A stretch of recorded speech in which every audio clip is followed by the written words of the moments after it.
You spend a majority of your day listening. You're either listening to other people ping you at work, you're listening to a podcast when you're working out in your headphones and two other people communicating, or when you're having a conversation with someone else. The odds are, if it's going well, the other person is doing a majority of the talking. That's something that Matt and I want to talk about in this episode because as we're podcasting, most of the time, someone else is speaking. And we want to talk about what we've learned about communication and also listening. So, Matt, do you want to kick us off with what you've learned specifically about listening? And then later in this episode, we can get into what we've learned more broadly about communication through our past 30 or whatever it's been episodes with a bunch of other successful communicators that either have $100 million businesses, world class professors, and millions of followers on LinkedIn. The number one thing that I've taken away from all of our interviews, Daniel, is listening to understand is very different from listening to respond. Let me elaborate on that. Think about the last time that you got into an argument with a friend or a family member. It could have been a complete stranger as well. You both have a fundamental disagreement about something. Now, you're going back and forth with them. You're explaining to them why you're right. Then they explain to you why you're wrong or why they should be more right. And there's a moment in every argument where it's either going to turn around and resolve itself or it's a lost cause. That moment is when one person decides that they're going to stop listening to understand and they're going to start listening to respond. Listening to respond means that when the other person is talking, you are already formulating your response in your head and you are externally maybe looking like you're listening, but internally you are actually not even receiving the message that they're trying to communicate to you because you're trying to think about how can I say the best response? How can I formulate the most witty rebuttal to what they said? How can I make them look stupid? How can I win this argument at all costs? Versus if you were actually listening to understand, you would stop for a second when you feel that tendency because all of us have this internal tendency when someone starts talking to immediately start thinking about how we would respond to what they're saying. And I think that a lot of people, what I've discovered, Daniel, people who interrupt other people that are talking very frequently have a inability or a difficult time suppressing this instinctual desire to immediately express what we're thinking in response to what this person's saying. But listening to understand means having the patience to take a step back, recognize when you are having that urge to respond and maybe rebut whatever that person is saying, and instead really stay present. Internalize what they're saying. Put yourself in their shoes. Have a little bit of empathy and recognize and try to understand what their perspective is and where they're coming from. And ironically, what you're going to find is you're actually probably going to be better off with resolving the argument because when you do respond, you're going to start by acknowledging what they said. Hey, I totally understand where you're coming from. I totally hear you. I've been there before. And that's actually going to make the other person feel heard and understood. It's going to disarm them. And then guess what? When you do want to give them the rationale behind why you think you might be right and why they might actually have a flaw in their thinking or why maybe they missed something important, they're actually going to be listening because they feel like, okay, this person understands me. They're not just trying to make me look stupid, which is what happens when you listen to respond. So, taking a step back, why am I talking about this? When we talk about podcasting and these interviews that you and I conduct, and even when we take a even sorry, I hit that. And even when we take an even larger step back to everyday life, all the conversations that you have with people, all the situations where you are listening to somebody else speak, if you can default towards listening to understand in a conversation that you're having with a friend, in a class where you're receiving a lecture, in an argument that maybe you're having with some stranger or your neighbor, you're almost always going to be better off by taking that approach rather than the listening to respond as your default. I think that this realization has taken me a very long time to come to. And conducting the interviews that we have with our guests, Daniel, has really made this apparent to me because I've noticed certain patterns among different guests. And I want to first say that, I want to first say that, mm, should I caveat this? I, I want to first say that all of our guests have been amazing, and I'm not going to name specific names here, but the best guests that we've had on the pod are the guests that are one, really good at communicating their ideas, but two, are also really good listeners. It means that they don't interrupt when you or I are asking them questions. It means that they internalize what we're saying and they respond in a way that makes a lot of sense. And conversely, for you and I, Daniel, as the hosts, because we're listening so much, there's this tendency for us to want to sound smart when we finally get a little bit of airtime. Oh, it's finally my time to ask a question. Let me make that question sound super intellectual and very smart. But I think the role of the podcaster is not to sound smart. The role of the podcaster is not to come across as hyper intelligent or intellectual. It's really just to extract the most relevant and valuable insights for the audience. That is the only role that we should be focused on. But Daniel, curious your thoughts there. If I'm the audience right now, what you said, Matt, sounds great. But when I have a question, how do I remember it? And then also listen at the same time and then make sure when it comes time to ask a question, it's actually a good question. And all these things are running through in my head. And to the audience, what I've learned that actually is really relevant to this topic of listening is that the pause is one of the most effective ways to make you a better communicator. So when Matt's done talking, it's fine waiting 2 seconds before I speak. And it's actually better if you wait a little bit because, like, what I did just then is it emphasizes what I'm about to say. It makes it clear that you've thought about it. And Matt doesn't mind, and the other person doesn't mind if you're taking an extra 3 seconds or whatever it is to come up with your thoughts. They care more about what you say than how long it took you to think about what you're going to say. So, to the person in the audience who's thinking, how am I going to remember the good question? I would really just focus on what they're saying, give it a 3 to 5 second pause, and then something will come to you in that time period. And then you'll ask a question because they might answer that question that you have in the latter half of what they were saying. You might come up with an even better question. And then by the time it comes time to ask, you give it that 3 second pause and you have a better conversation that way. The pause really is one of the most effective ways to communicate, to get people to hear you more. Because if you just talk in the same tone and talk like this for the whole 30 seconds or the question or whatever you're asking, it's not as entertaining. You want to pause and then you want to talk louder and then you want to talk softer. That keeps the audience more engaged. Matt, I'm sure you could go on and on about the pause as well. And I'm going to kick it back to you here. What else do you have to say about the pause, or if you want to transition to another communication tactic? I make a lot of communication videos on YouTube, Daniel. And one of the things that I find myself repeating over and over again, and which I will repeat again today, is that silence is not your enemy. It's actually your ally. It's your friend. People feel awkward most of the time when there's a silence or a lull in the conversation because they're simply not used to it.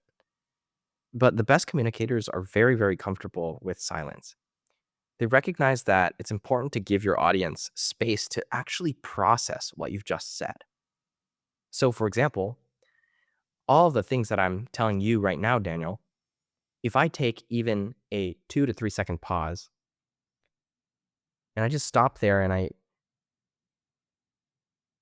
have a thoughtful look on my face after I have given you an idea to chew on, you're actually going to appreciate that I've given you a couple seconds to think about it, rather than if I bombarded you with a continuous stream of information. Now, the listener, subconsciously or consciously, most people don't realize this, they do appreciate when the person delivering the message pauses in an intentional way. But it's more difficult when you are the speaker to implement these pauses because it's going to feel awkward at first. And I think a lot of people, especially if you're fairly extroverted and you're used to always having conversation with people and always being maybe the life of the conversation and really filling that silence with your words and your voice, it's going to feel exceptionally awkward for you. If you're an introvert, it may come a little bit more naturally, but there's still a lot that you can implement with your pauses and being intentional with the pauses. And whenever you are trying to think of something to say next, or if you've lost your train of thought, or you're looking for the next word, rather than using a filler word like or and or like or next time just try not saying anything at all. And what you're going to find is you're going to have to hold yourself back. It's going to feel weird. It's going to feel unnatural. But if you listen to a recording of yourself afterwards or a video of yourself, what you're going to realize is you actually came across as really thoughtful. So completely agree with you there, Daniel. I think the pause is one of the most powerful tools in anyone's arsenal because it makes you come across as more thoughtful. It makes you come across as a better speaker because you are a better speaker. And it allows your audience to also internalize the ideas that you're trying to communicate to them because you're giving them space to actually process. So it is not your enemy, it is your ally. But this brings me to another tip about engaging your audience that I want to talk with you about, which we've noticed among some of our best guests, which is storytelling. A lot of the best guests that we've had on the podcast who have had the most engaging conversations with us have been the ones who have always come to the table with very detailed stories about their experience, about their life, about what they've learned posting on social media.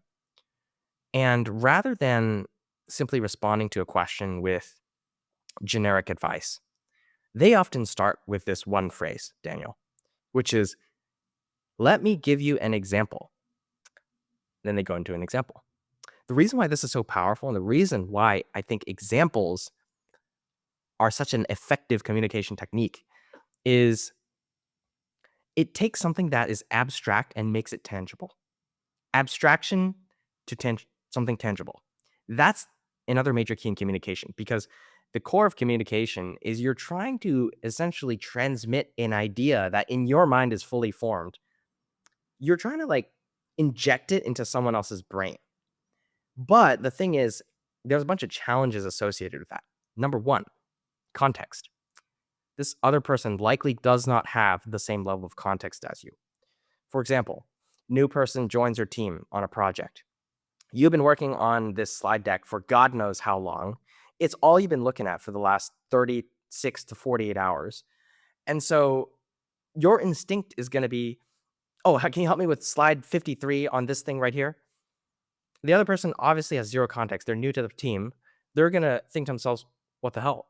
I don't know what's going on. What do I have to do on slide 57? What's this chart that you want me to make? What kind of words are we trying to put on the page? Who is the audience for this? They lack a lot of context. And so, in the same way, if you want to take a personal example, if you're trying to just tell your mom about social media and why it's so important to post on LinkedIn, your mom, let's say, doesn't have a LinkedIn account, and you're talking about how, oh, yeah, you should be sending voice notes in the DMs versus text DMs, she's going to be completely confused. So, context is extremely important.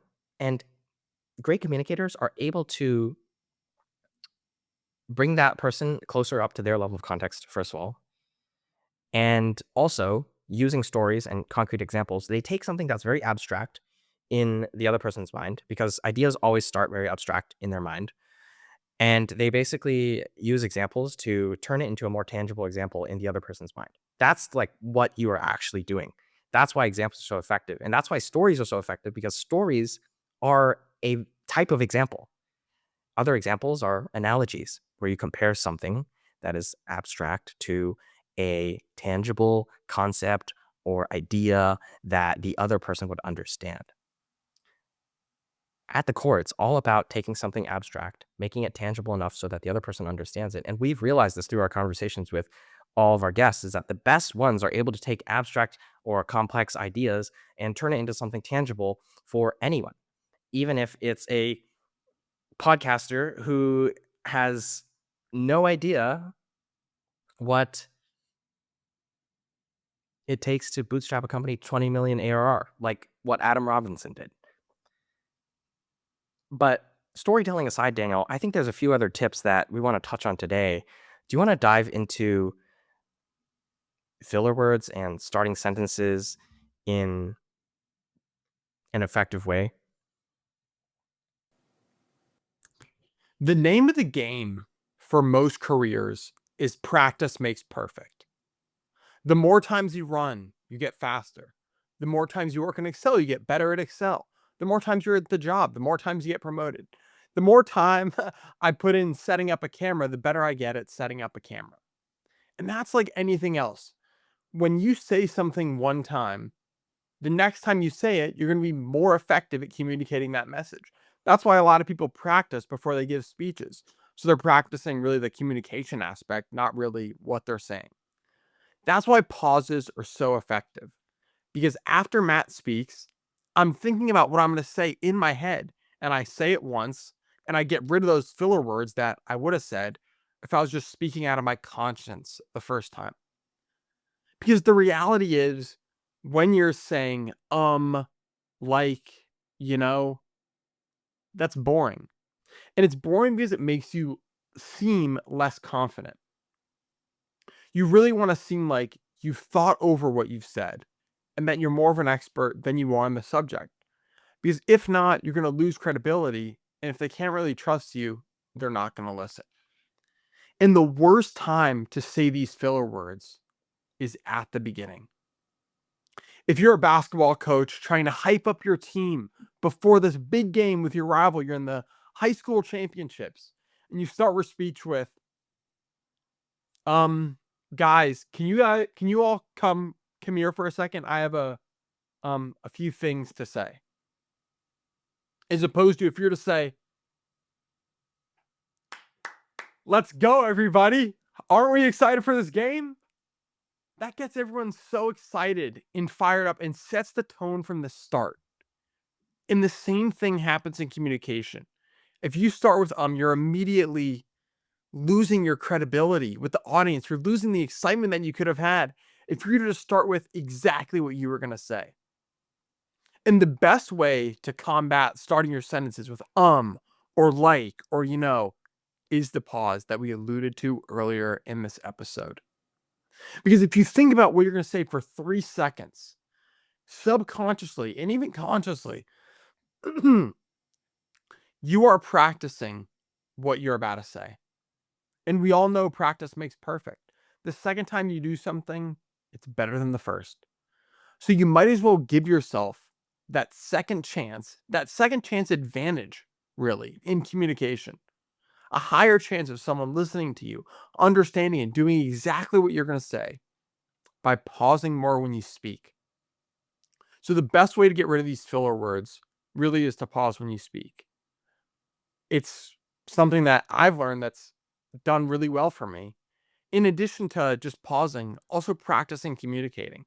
Matt and I have learned so much about communication, just having more reps talking to a camera and watching ourselves over. So to combat having a bunch of likes, in your speech, I would first pause more. And I would also record yourself more because that'll make you more intentionally aware of it.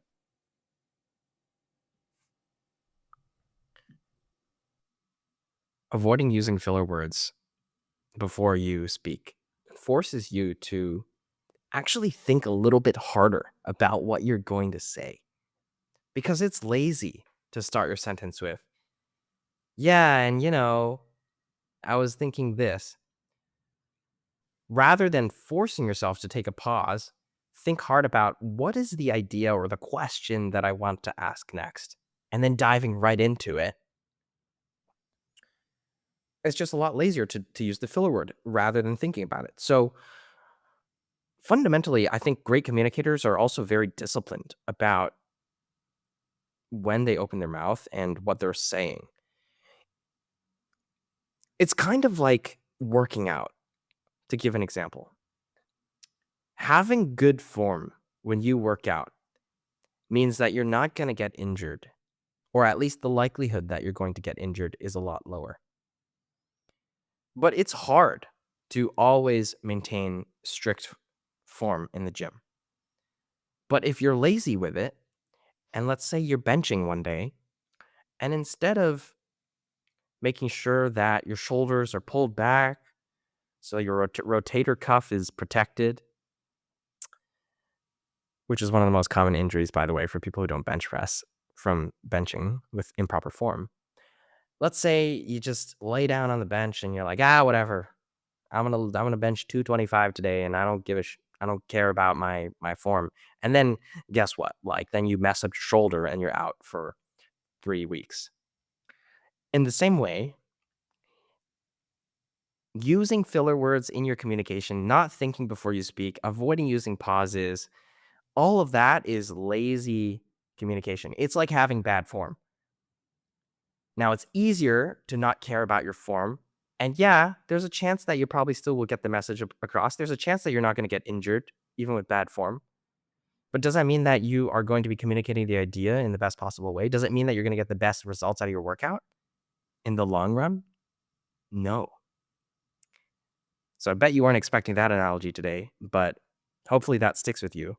I think that using filler words, using pauses intentionally, avoiding the use of filler words rather, is it's more effort. I'll be honest.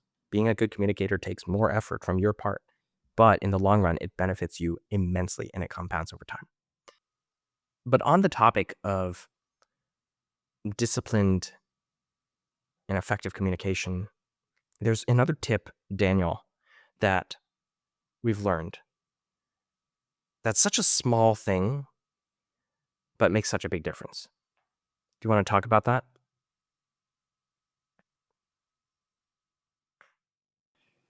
Matt, this is one of my favorite hacks about communication, and it's saying the other person's name. And it doesn't just apply of me talking to you. It also applies to the audience. If I were to say to the person watching this, if there's one thing that you should take away from this episode, it's to say the name of the person you're talking to more. That's why we mentioned the audience or Matt so much. I'll give you another example. Let's say I'm at the grocery store and I say, "Can you grab the pasta for me?" And if I'm at the grocery store with my brother, he might not even respond. But if I say, "Benjamin, can you grab the pasta for me?" When I say Benjamin, that triggers his response right away. He's immediately paying more attention than I were to say, "Can you get the pasta for me, Benjamin?" So when you say the name of the person you're talking to, you're instantly grabbing their attention more.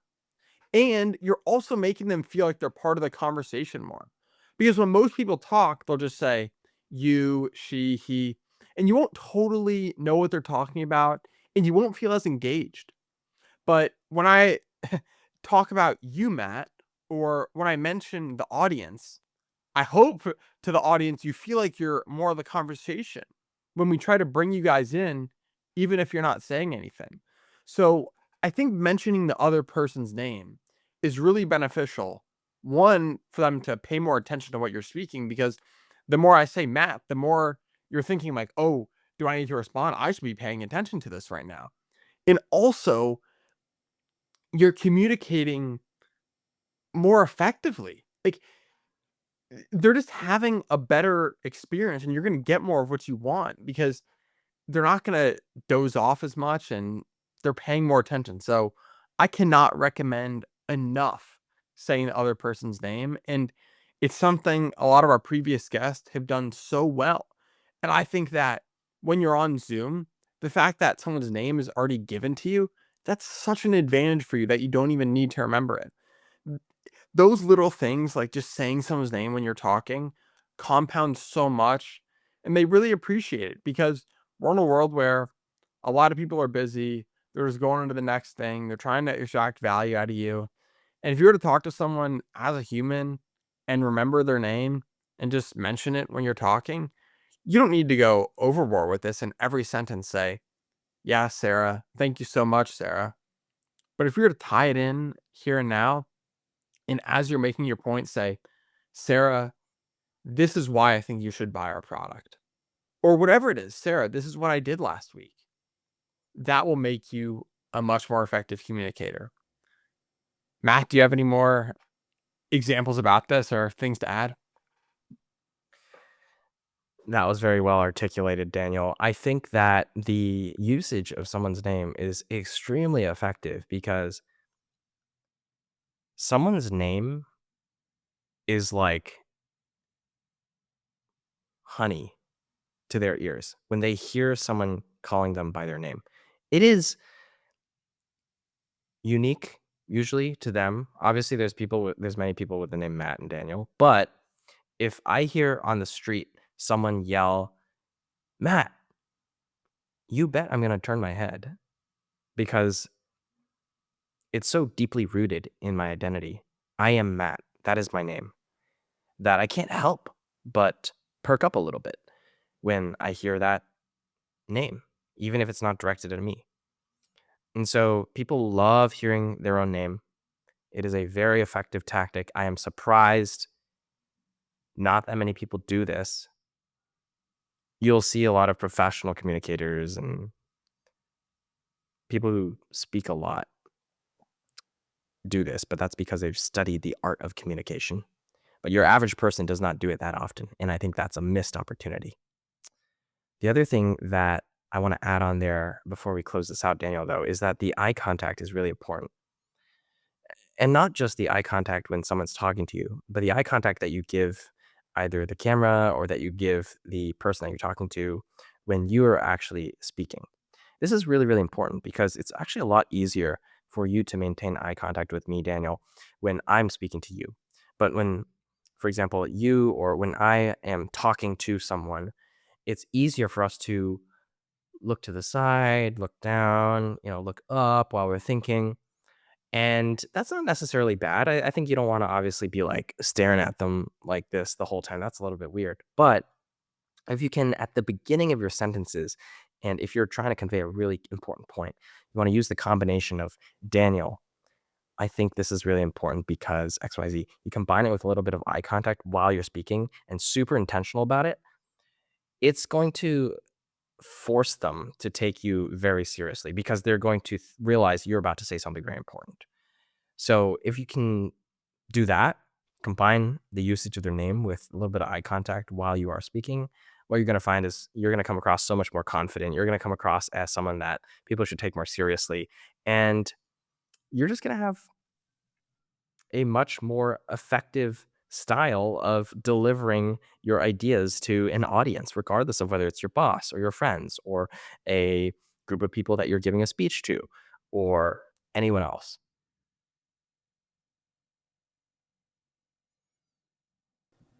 Matt, we've touched on so many things about communication that I think are incredibly important, both for podcasting, for listening, and general life. And this can be pretty overwhelming to the audience and be a much different status quo than you're used to. And if you're in the audience thinking, what do I do now with all this? Am I just going to dramatically change the way I communicate tomorrow?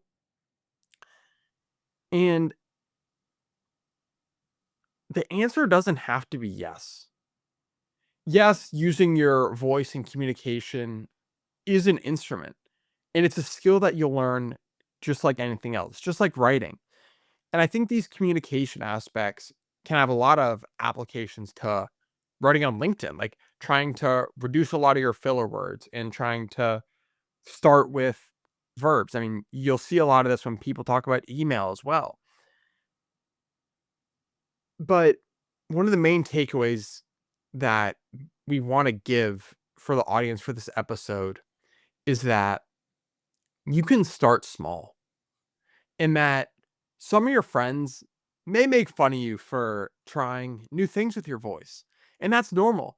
You're gonna try cutting out practically all filler words, and you may even sound so like that no filler words, you're kind of sounding robotic, but it's good for your friends to make fun of you for that. That'll help you find your voice. That means they're good friends.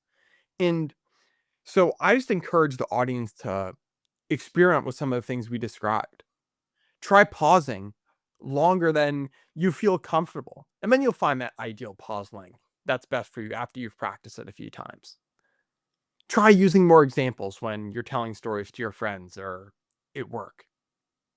Or even if you run a YouTube channel, try telling more stories when you're talking to your audience or on LinkedIn. Bring in an example from your personal life, from fitness, from your company. Just experiment. And through practicing some of these communication skills, you'll get more of what you want, whether that's LinkedIn followers, YouTube subscribers, or more people to listen to you at work.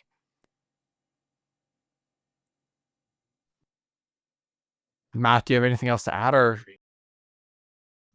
I think this is a great place to close out here. We've got a lot more communication tips and advice coming up in future CA episodes. If you're not subscribed, what are you doing? Hit that button and drop a comment with any questions or thoughts. See you in the next one.